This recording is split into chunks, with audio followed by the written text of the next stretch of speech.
Halo semuanya, nama saya Gadiel Manuel Santo dengan NIM 2018-713. Kali ini saya akan menjelaskan poin-poin penting dari materi UTS Manajemen Strategik. Manajemen strategik adalah suatu kumpulan keputusan dan tindakan manajerial yang membantu untuk menentukan kinerja jangka panjang di dalam suatu perusahaan atau organisasi. Hal ini mencakup dari pemindaian lingkungan, rumusan strategi, implementasi strategi, lalu evaluasi dan pemantauan. Nah, menurut survei dari 50 perusahaan di berbagai negara dan industri, terdapat 3 poin penting dalam manfaat mempelajari manajemen strategik, yaitu ada pertama, pemahaman yang lebih jelas terhadap visi di dalam perusahaan. Yang kedua, ada fokus yang menjadi lebih tajam terhadap strategi penting. Yang ketiga, pemahaman terhadap lingkungan yang berubah dengan cepat. Nah, sebelum perusahaan melakukan perumusan strategi, perusahaan itu perlu melakukan analisis lingkungan terhadap lingkungan organisasi di mana mereka bersaing. Nah, perusahaan perlu melakukan pemindaian lingkungan terlebih dahulu. Pemindaian lingkungan itu adalah istilah yang menyeluruh yang mencakup mulai dari evaluasi, pemantauan, serta penyebaran informasi secara luas yang relevan dengan pengembangan strategi.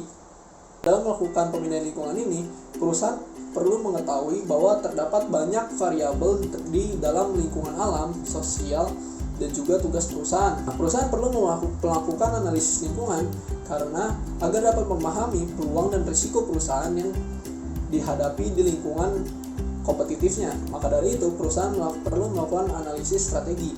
Nah, ada juga istilah lain, yaitu adalah analisis organisasi.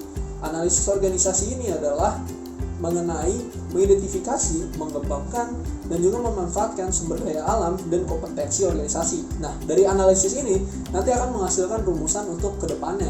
Perumusan strategi ini adalah biasa disebut dengan perumusan perencanaan atau perencanaan strategi, perencanaan jangka panjang yang mengenai visi, misi, tujuan, dan juga strategi dan kebijakan perusahaan.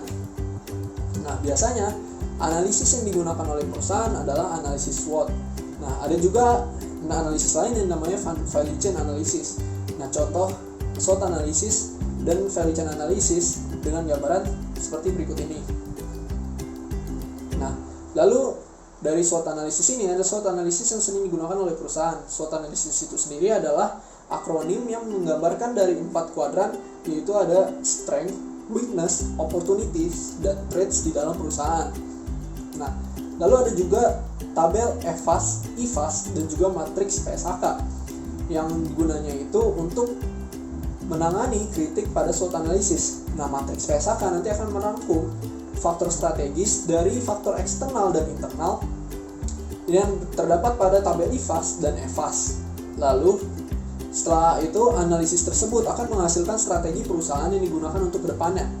Nah, dalam manajemen strategik ini, kita akan mempelajari strategi-strategi, yaitu mulai dari directional strategi, lalu ada portfolio analysis, dan juga corporate parenting. Nah, di dalam directional strategi itu terdiri dari pertama growth strategi, stability strategi, lalu juga ada retrency strategi. Nah, lalu di portfolio analysis itu dapat menggunakan matriks BCG atau disebut dengan matriks Boston Consulting Groups. Nah, dari matriks BCG tersebut mengkategorikan 4 jenis berdasarkan tujuan pendanaannya. Yang pertama itu ada question mark, yang kedua ada docs, yang ketiga ada stars, lalu yang keempat ada cash cow.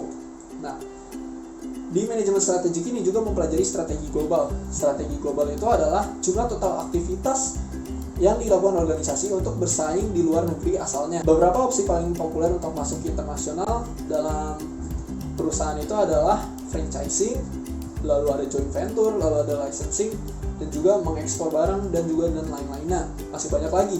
Tidak hanya itu, manajemen strategik juga mempelajari performa di dalam perusahaan. Performa itu adalah hasil akhir dari aktivitas dalam perusahaan. Nah, performa ini akan dievaluasi dan dipantau oleh manajer di dalam perusahaan. Hal ini adalah salah satu bagian sulit di dalam manajemen strategik.